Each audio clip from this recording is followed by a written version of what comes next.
There was a time not too long ago when CapCut felt like a secret weapon for creators. If you were just starting out or needed a powerful yet easy-to-use video editing tool, CapCut was there. You didn't need a high-end computer, a paid subscription, or years of editing experience. All you needed was your phone and a story to tell. And CapCut had everything to help you tell it beautifully. I still remember the first video I made with CapCut. It wasn't anything fancy, just a simple vlog, but the slow-motion effects were buttery smooth, the transitions felt cinematic, and the text effects made my simple message stand out. There was no watermark, no hidden fees, and no annoying pop-ups telling me to upgrade. I could just create. It was empowering. It felt magical. And the best part, it was all completely free. But then, somewhere along the way, something changed. It didn't happen overnight. It was a slow, almost imperceptible shift. With every update, creators started noticing small things disappearing. Effects that used to be available for free suddenly required a pro subscription. Tools that were once free and easily accessible started being locked behind a paywall. You'd go to export your project, and boom, the dreaded CapCut watermark appeared. At first, it was just on the templates, the trendy pre-made styles that everyone loved. But soon, even basic edits were getting watermarked. Even if you didn't use any of the advanced tools, the watermark showed up. And that's when the frustration started building. Across platforms like TikTok, YouTube, Reddit, and Twitter, the noise began to grow louder. CapCut sold out. They ruined the app. I'm done with this. The frustration was everywhere, and it wasn't because creators were against paying for tools, it was because they felt misled. The same features that helped them grow their channels, build their audiences, and even land jobs were now hidden behind a subscription model. For so many creators, CapCut had been a game changer, offering high-quality editing tools without any strings attached. But now, the fun was over.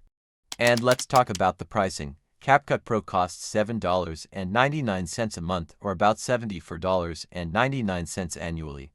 It's not exactly a huge sum, but for many creators, especially those who are just starting out or those on a tight budget, that $8 a month can add up. Many creators initially chose CapCut because it was free, especially younger ones still in school, working part-time, or hustling to build their brand. Suddenly, paying for the premium version doesn't just feel like an expense. It feels like an obstacle, one that cuts off access to all those tools that once seemed so accessible. But what makes it even worse is the constant push to upgrade. You open the app, and immediately, you're hit with a pop-up urging you to subscribe. You try to use a feature you've relied on for months, and it redirects you to a payment screen. At this point, CapCut doesn't feel like a creative tool anymore, it feels like a storefront. It's almost as though the app has stopped valuing creativity and started prioritizing its bottom line.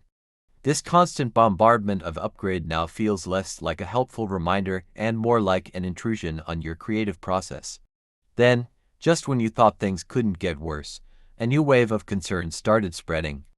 CapCut, owned by ByteDance, the same company behind TikTok, began facing regulatory scrutiny.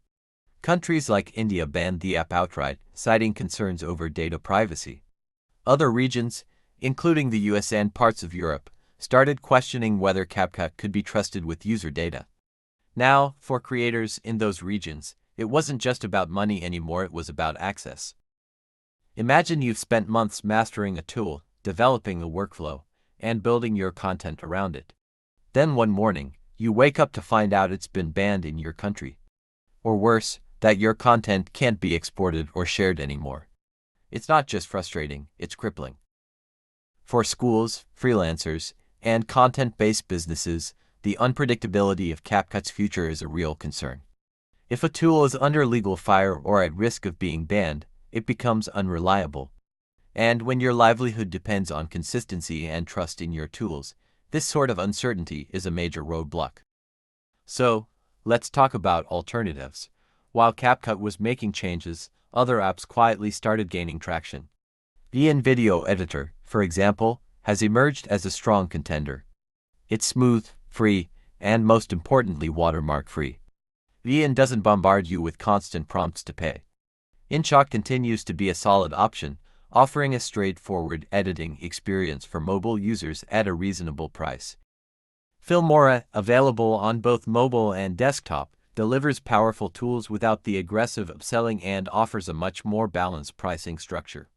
And for desktop editors, DaVinci Resolve remains an absolute powerhouse. It's completely free for most users and delivers pro-level tools that can rival expensive software used in high-end video production.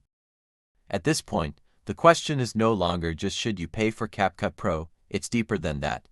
The real question is, can you still trust CapCut as your primary editing tool? When a platform that was built on community, accessibility, and creative freedom starts stripping away its best features, it's only natural that creators start looking for alternatives. They want tools that help them grow, tools that evolve with their creativity, not tools that impose walls the higher they climb. So, where do we go from here? For some creators, CapCut Pro might still be worth the investment. If you use it every day, if you make money from your content, and if you need those premium tools to stay competitive, then maybe CapCut Pro is the right choice for you. But if you're just starting out, or if you're feeling creatively stifled by all the restrictions and the constant watermark, it might be time to look for other options. The bottom line is this: you deserve tools that empower you, not tools that make it harder to create.